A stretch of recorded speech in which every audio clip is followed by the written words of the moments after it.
오늘 우리에게 주시는 하나님의 말씀은 누가복음 24장 1절에서 6절까지의 말씀입니다. 제가 가지고 있는 신약성경 139페이지에 있습니다.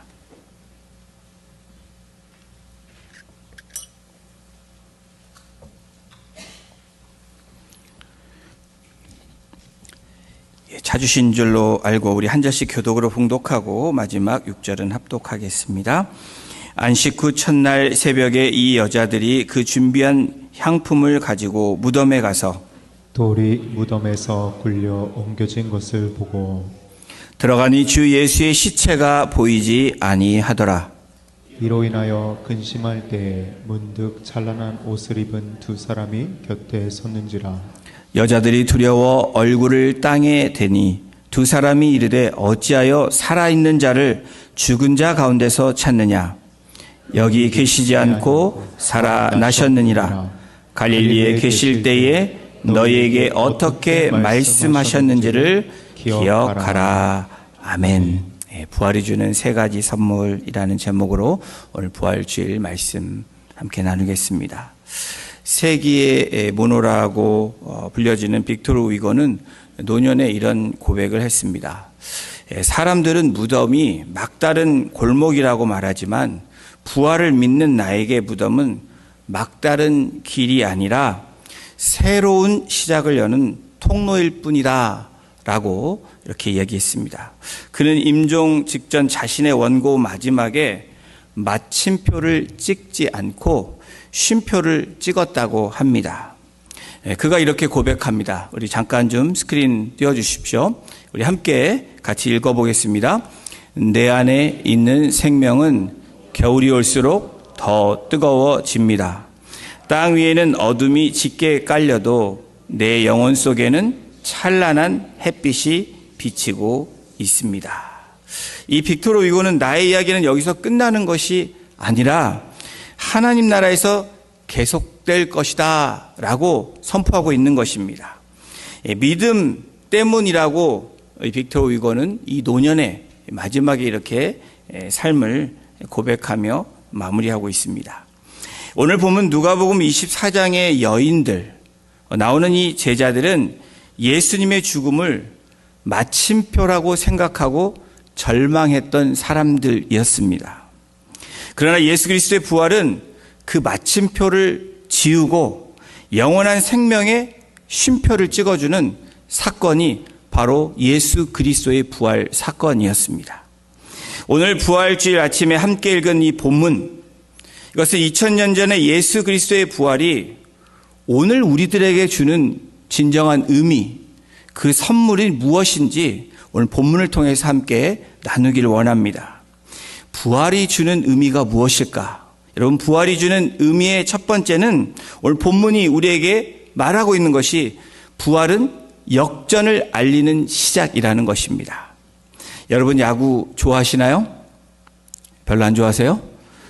최근에 마무리되었던 WBC 2020년대 얼마 전에 마무리됐죠. 월드 베이스볼 클래식에서 한국 대표팀이 호주를 상대로 16강에서 8강으로 가는 그 게임이 역전 드라마였습니다. 그때 이 호주를 상대로 5점 차 이상 승리를 해야 되고 2점 이상을 실점하지 않아야 8강으로 가는 그러한 대진표가 짜여졌습니다. 그래서 게임을 하는 가운데 이 17년 만에 이 본선 2라운드 8강에 진출하는 결론적으로는 드라마를 썼습니다. 8강에서 멈췄지만 이 한국팀이 9회 초에 6대2로 뒤지는 상황에서 한 점을 내야 됐습니다. 그런데 귀중한 한 점을 만들었고요. 또 9회 말 수비에서 안타성 이 타구를 이 수비가 캐치로 잡아내면서 역전 드라마를 써서 17년 만에 8강에 진출한 그런 역전 드라마의 이야기가 최근에 있었습니다.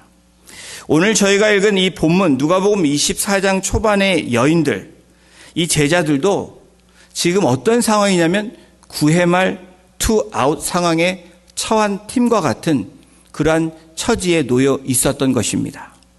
그들의 선생님, 주님인 예수님은 이미 십자가에 죽으셨습니다. 시신이 있는 무덤도 돌로 지금 닫혀져 있는 상황입니다. 그들에게 처한 모든 상황은 패배라는 이 마침표를 향해 가고 있었던 것입니다. 그들은 이미 경기가 끝났다고 생각하고 절망의 짐을 싸고 있었는지도 모릅니다. 하지만 하나님은 그 마침표를 지우셨다라는 거예요. 예수님의 부활은 어떤 의미냐? 인류 역사라는 거대한 경기장에서 하나님이 날리신 역전 말루 홈런 같은 사건이라는 겁니다. 왜 역전 말루 홈런이 되었습니까? 십자가로 또 무덤의 돌로 가려짐으로 패배로 확실히 되었던 그 순간에 죽음을 이기고 승리하셨기 때문입니다. 할렐루야. 여러분, 죽음을 이기신 예수 그리스도께 우리 다시 한번 영광의 박수를 올려드리겠습니다.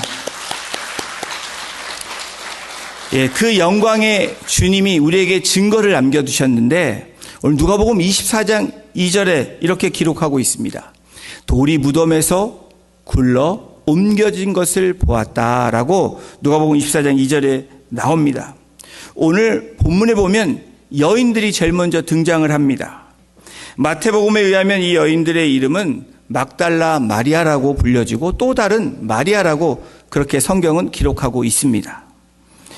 이 여인들, 예수님께서 무덤에 묻히시는 모습을 지켜보면서 가슴이 찢어졌을 것입니다. 정말 이 주님의 이 시신을 보며 눈물로 이 장례를 지켜보았던 사람들이 여인들입니다.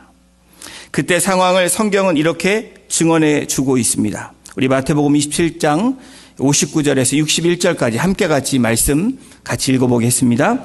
요셉이 시체를 가져다가 정한 세마포로 싸서 바위 속에 판 자기 새 무덤에 넣어두고 큰 돌을 굴려 무덤 문에 놓고 가니 거기 막달라 마리아와 다른 마리아가 무덤을 향하여 앉았더라. 무덤, 바로 이 죽은 자가 있는 곳을 향하여 앉아있는 여인들의 모습이 이 마태복음에 기록되어 있습니다. 왜 그랬을까요? 무언가 할 수 없는 그 상황에 주저앉은 것입니다. 왜냐하면 이 여인들 앞에 큰 돌이 가려져 있었기 때문입니다. 그리고 드디어 안식일이 지난 다음 날 주님이 돌아가신 후에 3일째 되는 그 아침이 밝아오고 있었습니다. 어쩌면 여인들은 밤새 잠을 자지 못했을 것입니다. 아니, 마음이 너무 아파서 괴로워서 잠을 설치며 이 아침을 기다리고 있었을 것입니다. 여인들과 제자들에게 무덤은 모든 소망이 끝난 마침표와도 같았습니다. 그들은 향품을 준비하며 그리스도의 죽으심을 확정 지으려 한 것입니다. 향품은 시신에게 바르는 향품이었기 때문에 예수 그리스도의 죽음을 확정 지으려고 그 무덤으로 찾아간 것입니다. 누가복음 24장 1절에서 말해주시되 그들은 안식 후 첫날 새벽에 무덤을 향해 달려가고 있는 겁니다. 그렇게 새롭게 시작되어질 그때에 여인들은 어떻게 했어요? 시신의 향품을 발라드리고 싶었기 때문에 그 새벽에 제일 일찍 일어나서 달려간 것입니다. 그런데 이 여인들에게 여전히 문제가 있습니다. 며칠 전에 예수님의 시신을 장사할 때 큰 돌로 무덤을 막아놓은 돌이 있었기 때문에 예수님의 시신에 들어갈 수가 없는 겁니다. 그 돌은 여인들의 힘으로는 도저히 움직일 수 없는 거대한 장애물이었습니다. 그들은 무덤을 향해 가면서 서로 말을 합니다. 이 마가복음에 이렇게 기록되어 있습니다. 누가 우리를 위하여 무덤 문에서 돌을 굴려주리요. 이 무덤의 앞에 있는 돌뿐 아니라 또 하나는 무덤을 지키던 자들도 거기에 있었습니다. 문제는 계속해서 되어지고 해결되지 않는 가운데 이 여인들은 고민에 빠지기 시작합니다. 여인들이 걱정했던 가장 큰 장애물, 바로 이 군사는 없을지라도, 로마 이 군병이 없을지라도 돌 때문에 들어갈 수 없는 것에 대한 걱정이 생긴 겁니다. 하지만 하나님은 이미 그 돌을 굴려 놓으신 것을 오늘 24장에서 우리가 보게 됩니다.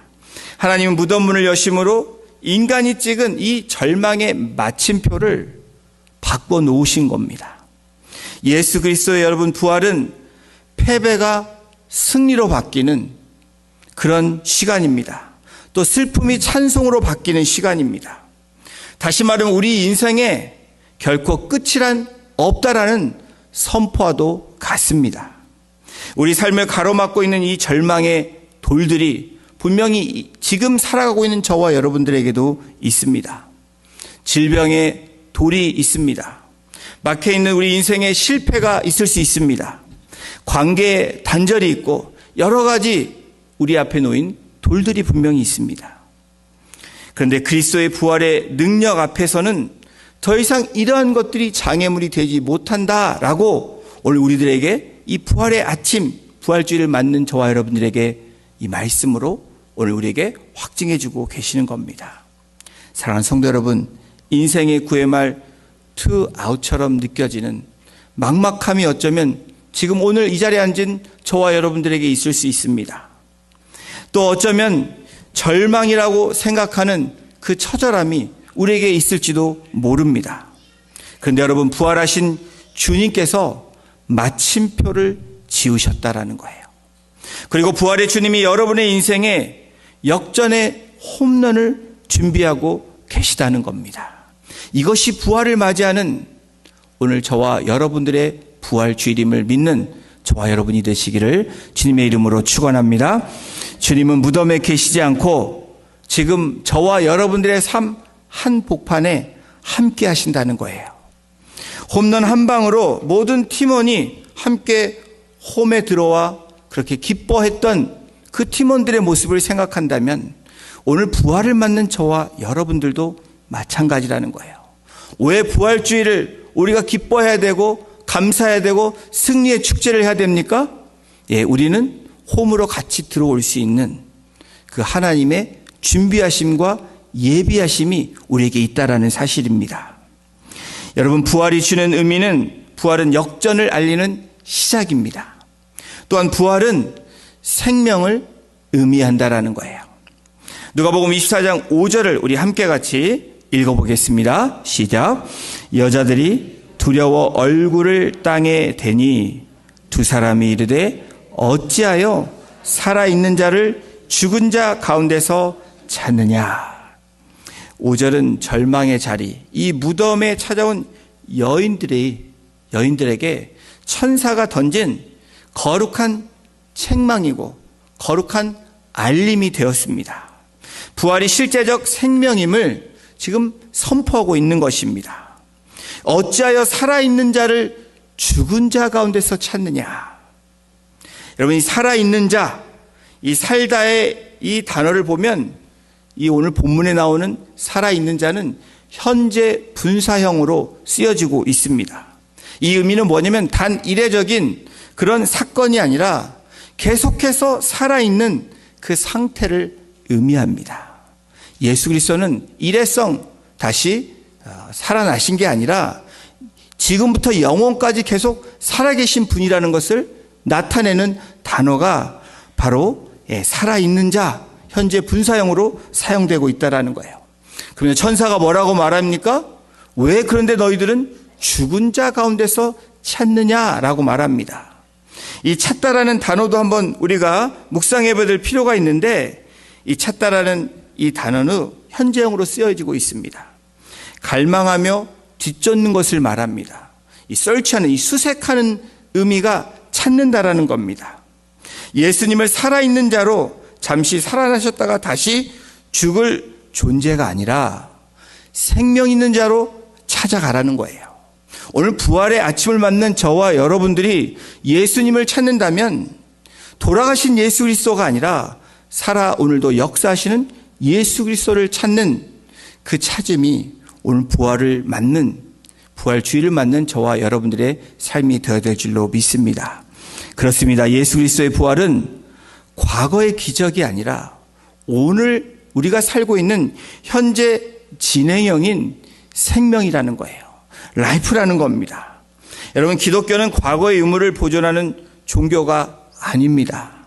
대신에 지금도 살아 역사하시는 예수님을 만나는 역동적인 신앙이 바로 이 크리스찬이티, 바로 기독교라는 거예요. 그렇다면 부활주의를 맞이하는 우리는 어떻게 살아야 될까요? 오늘 우리가 부활의 이 부활절을 맞으며 옷을 차려입고 또 주님의 기쁨, 주님의 부활하신 것을, 승리를 기뻐하기 위해서 이 자리에 모였습니다.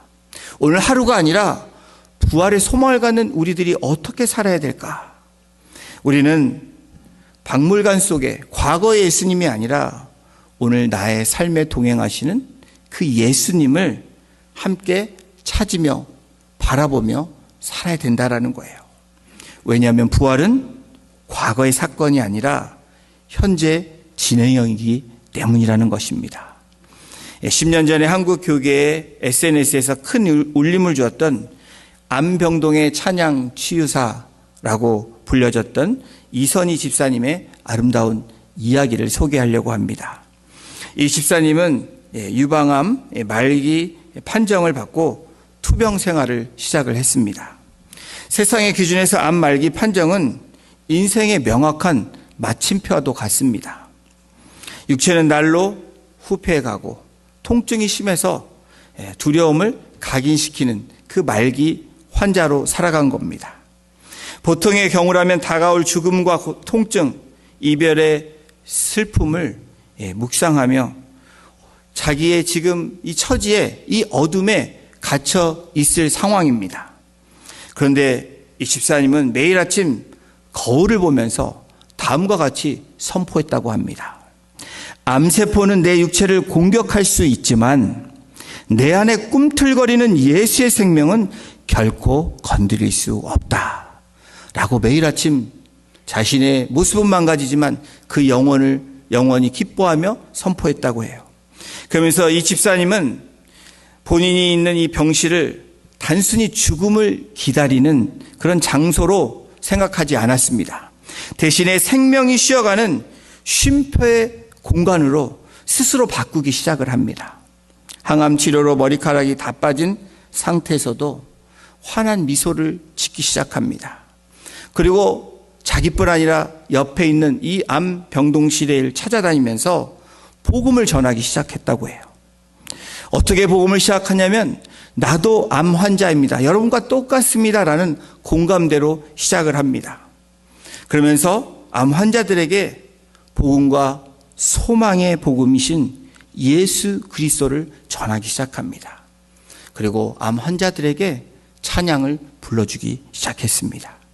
사람들은 그녀의 마른 몸을 보며 마침표를 보았지만 이 이선희 집사님의 눈에서 나오는 뿜어나오는 이 집사님의 현재 진행형인 생명을 보기 시작한 겁니다. 그래서 이선희 집사님은 병 고침 자체보다 질병 가운데서 하나님과 함께하는 이 기쁨을 전하는 데 집중하고 그렇게 살아가셨습니다. 이 집사님은 죽음을 수색하는 자가 아니라 이미 얻은 영생을 누리는 자로 그렇게 암 말기 환자로 살아가게 됐습니다. 그리고 때가 돼서 하나님이 부르셔서 천국에 입성하던 날, 이 집사님이 늘 고백하고 외쳤던 대로 가족들은 슬픔의 마침표 대신 소망의 찬양을 불렀다고 합니다. 집사님의 삶의 주변 사람들에게 죽음은 끝이 아니라 영원한 생명으로 건너가는 짧은 쉼표일 뿐이라는 확신을 남겨두고 하늘나라로 입성한 것입니다.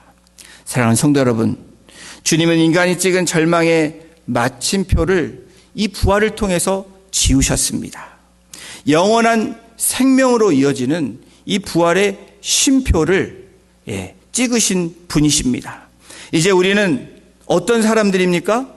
죽음을 묵상하는 자가 아니라는 거예요. 부활을 기뻐하며 부활의 영광을 기뻐하며 나온 저와 여러분들은 여러분 어떻게 해야 돼요? 주님의 생명을 묵상하는 복된 성도들로 살아가야 된다라는 거예요.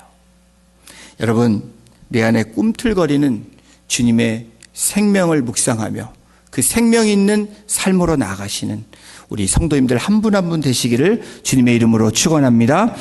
부활이 주는 의미는 부활은 역전을 알리는 시작입니다.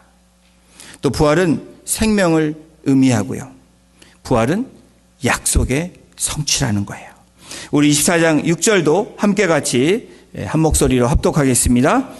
여기 계시지 않고 살아나셨느니라. 갈릴리에 계실 때에 너희에게 어떻게 말씀하셨는지를 기억하라. 오늘 부활을 의미를 가지고 살아가는, 또 부활의 소망을 가지고 살아가는 저와 여러분들은, 여러분 부활은 우연히 일어난 기적이 아니라는 거예요. 부활은 하나님의 약속에 하나도 오차가 없이 반드시 성취한 사건이 바로 예수 그리스도의 부활 사건이라는 겁니다. 여기에 계시지 않고 살아나셨느니라. 이 살아나셨느니라 라는 이 단어를 보면 과거 수동태로 쓰여져 있습니다. 다시 말하면 성부 하나님께서 과거에 이미 일으켜 주셨음을 강조하는 단어가 살아나셨다라는 거예요. 너에게 어떻게 말씀하셨는지를 또한 기억하라. 오늘 24장 6절을 통해서 확증해 주시는 말씀이 무엇입니까? 기억하라는 거예요. 오늘 우리는 어떤 존재들입니까? 어떻게 부활의 아침을 맞이하며 앞으로 어떻게 살아가야 돼요?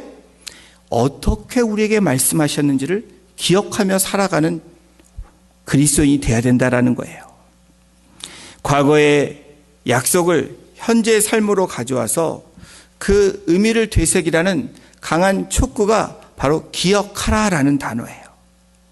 단순히 머리로 떠올리는 것이 아니라 말씀하신 그 약속의 말씀을 기억하며 살아가는 인생들, 그것이 천국의 소망을 갖고 살아가는 사람들뿐 아니라 이 부활의 소망을 가지고 살아가는 저와 여러분이 되어야 될 줄로 믿습니다. 여러분, 그렇다면 제자들과 여인들이 무엇을 기억해야 하나요? 또 오늘 우리들이 무엇을 기억해야 됩니까? 하나님이 주신 말씀을 기억하라는 거예요. 사람의 말이 아닙니다.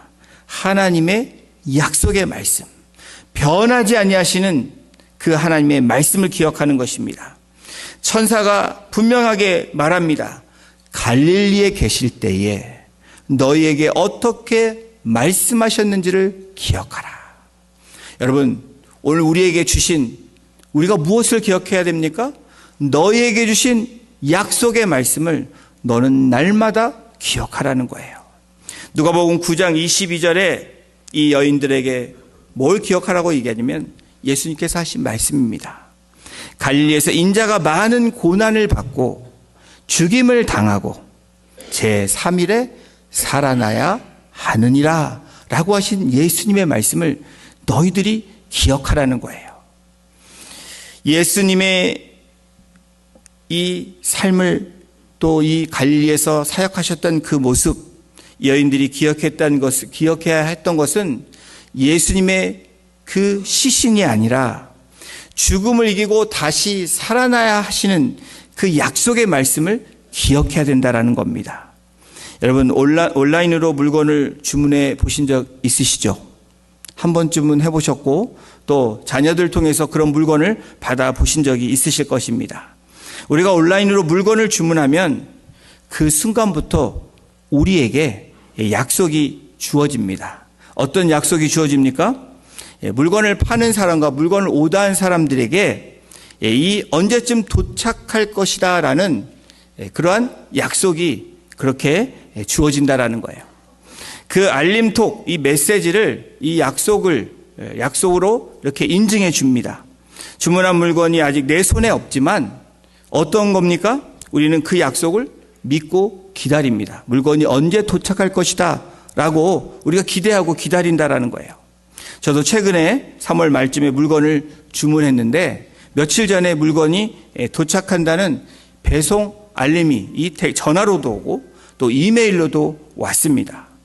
여러분, 물건을 주문하면 주문서에 적힌 배송 예정일이 이 업체와 고객 사이에 주어지는 약속입니다. 그렇죠, 여러분? 그래서 여러분 그 약속을 믿고 기다리시잖아요. 근데 만약 물건이 오지 않는다면 그 업체는 신뢰를 잃게 됩니다. 그래서 우리 물건 살 때 별표가 몇 개인지를 보지 않습니까? 약속한 시간에 초인종이 울리고 물건이 또 도착하는 그런 순간 우리는 그 업체가 정말 신실한 업체다라고 인정을 해주는 겁니다. 여러분, 예수 그리스도의 부활 사건도 마찬가지라는 거예요.